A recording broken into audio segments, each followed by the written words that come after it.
Assalamualaikum warahmatullahi wabarakatuh. Perkenalkan, nama saya Lili Suryani dari jurusan Teknologi Informasi dengan NIM 17240310. Pada kesempatan ini, izinkan saya menyampaikan sebuah materi yang sangat relevan dengan kehidupan kita sebagai mahasiswa, sekaligus sebagai bagian dari bangsa Indonesia. Judul presentasi saya adalah Pancasila sebagai dasar nilai pengembangan ilmu. Seperti yang kita ketahui, Pancasila bukan hanya dasar negara, tapi juga panduan etis dalam berbagai aspek kehidupan, termasuk dalam pengembangan ilmu pengetahuan. Dalam presentasi ini, kita akan melihat bagaimana nilai-nilai Pancasila dapat menjadi pedoman yang memperkaya ilmu pengetahuan, tidak hanya untuk kepentingan teknologi, tapi juga untuk menjaga keseimbangan moral, spiritual, dan kemanusiaan. Saya akan membahas beberapa poin utama, mulai dari pendahuluan tentang hubungan Pancasila dan ilmu pengetahuan, hingga tantangan dan strategi untuk menerapkan nilai-nilai Pancasila dalam pengembangan ilmu. Harapan saya, materi ini dapat membuka wawasan kita bersama tentang pentingnya menjadikan Pancasila sebagai landasan dalam membangun ilmu yang bermanfaat bagi kita semua. Definisi Pancasila.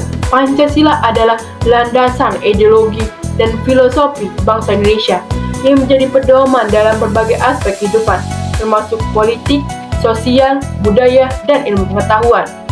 Sebagai dasar negara, Pancasila tidak hanya berfungsi dalam bidang pemerintahan, tetapi menjadi fondasi moral dalam pengembangan ilmu pengetahuan. Relevansi Pancasila dengan ilmu. Dalam era modern, ilmu pengetahuan berkembang pesat, tetapi seringkali terlepas dari nilai-nilai moral. Contohnya itu sendiri yaitu eksploitasi sumber daya alam atau pengembangan teknologi yang merugikan manusia dan lingkungan.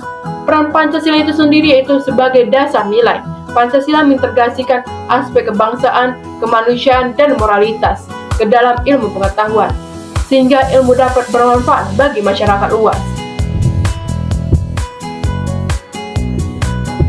Pancasila sebagai paradigma ilmu.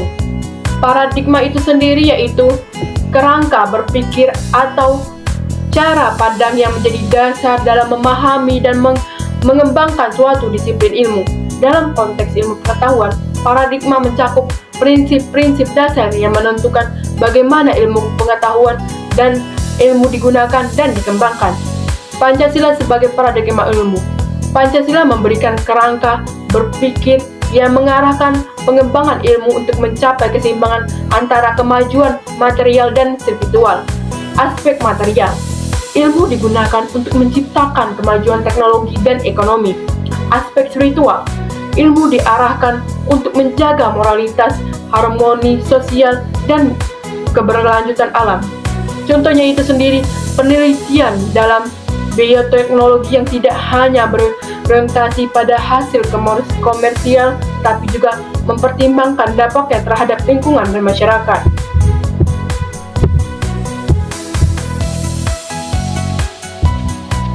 Nilai-nilai Pancasila dalam pengembangan ilmu. Yang pertama yaitu ketuhanan yang Maha Esa. Yang mengembangkan ilmu harus menghormati nilai-nilai spiritual dan agama. Contohnya sendiri itu pengembangan teknologi medis yang sejalan dengan etika agama seperti vaksin halal. Yang kedua yaitu kemanusiaan yang adil dan beradab, yaitu ilmu diarahkan untuk memajukan kesejahteraan umat manusia secara adil tanpa diskriminasi. Contohnya itu teknologi pendidikan digital yang dapat diakses oleh semua kalangan, termasuk daerah terpencil. Yang ketiga, persatuan Indonesia. Ilmu menjadi alat pemersatu bangsa melalui inovasi yang meningkatkan kesetaraan dan solidaritas sosial. Contohnya program pemerintah untuk pemerataan teknologi komunikasi di seluruh wilayah Indonesia. Yang keempat, kerakyatan yang dipimpin oleh hikmat kebijaksanaan. Penelitian dan pengembangan ilmu melibatkan dialog dan musyawarah dengan berbagai pihak untuk mencapai solusi terbaik, yaitu contohnya diskusi ilmiah tentang dampak sosial dan budaya dari pengembangan infrastruktur besar. Yang terakhir yaitu keadilan sosial bagi seluruh rakyat Indonesia.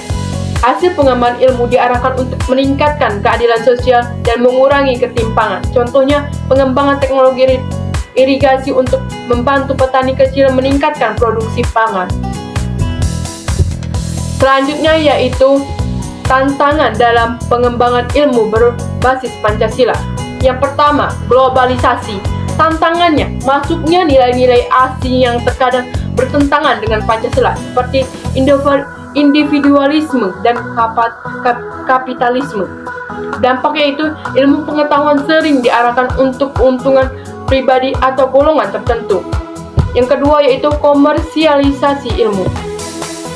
Tantangannya itu, penelitian seringkali hanya fokus pada manfaat ekonomi tanpa mempertimbangkan dampak sosial.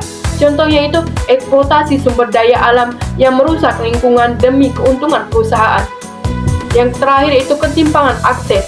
Tidak semua masyarakat memiliki akses yang sama terhadap pendidikan dan teknologi. Dampaknya itu ketimpangan sosial semakin lebar karena hanya sebagian kecil yang menikmati manfaat ilmu. Selanjutnya yaitu contoh implementasi nilai Pancasila dalam ilmu. Yang pertama yaitu teknologi ramah lingkungan yang menghormati alam sebagai bagian dari kepercayaan ketuhanan dan menghargai kehidupan. Contohnya itu energi terbarukan seperti tenaga surya, angin, atau pembangkit listrik mikrohidro. Yang kedua yaitu pendidikan berbasis karakter. Sistem pendidikan yang tidak hanya mengajarkan pengetahuan teknis tapi juga nilai-nilai moral seperti toleransi, keadilan, dan kerjasama. Contohnya itu mata pelajaran yang mengintegrasikan ilmu pengetahuan dengan pendidikan karakter berbasis Pancasila. Yang terakhir yaitu penelitian sosial. Penelitian sosial fokus penelitian diarahkan untuk meningkatkan kualitas hidup masyarakat, terutama kelompok marginal. Contohnya penelitian tentang pemberdayaan perempuan atau pemberantasan kemiskinan di pedesaan. Selanjutnya itu strategi penguatan Pancasila dalam ilmu. Yang pertama yaitu integrasi kurikulum yang memasukkan nilai-nilai Pancasila dalam kurikulum di semua jenjang pendidikan.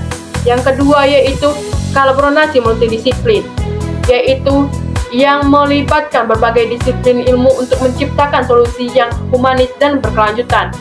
Selanjutnya itu etika penelitian yang memastikan bahwa penelitian dilakukan dengan menghormati manusia dan lingkungan.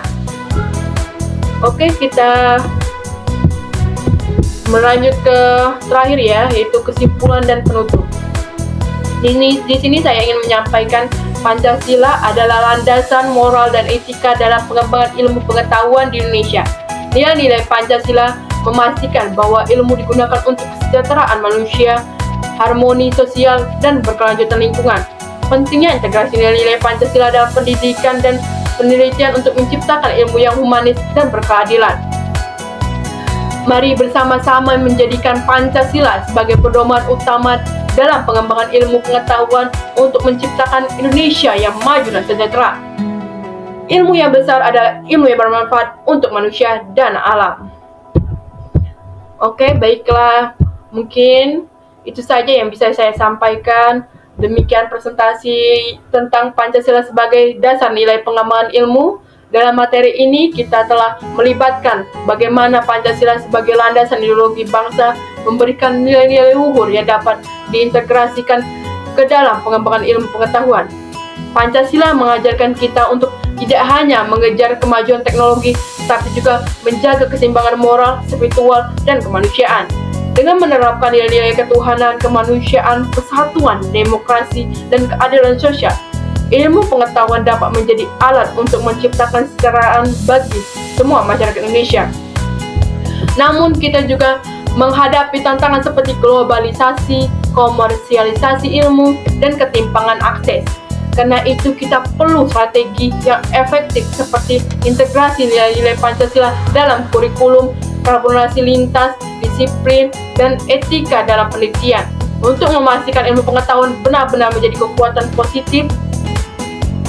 Sebagai penutup, mari kita jadikan Pancasila sebagai panduan utama dalam menciptakan ilmu pengetahuan yang tidak hanya maju secara teknologi, tetapi juga berkeadilan dan berwawasan kebangsaan. Dengan begitu, ilmu pengetahuan yang kita kembangkan akan memberikan manfaat yang luas dan merata bagi masyarakat.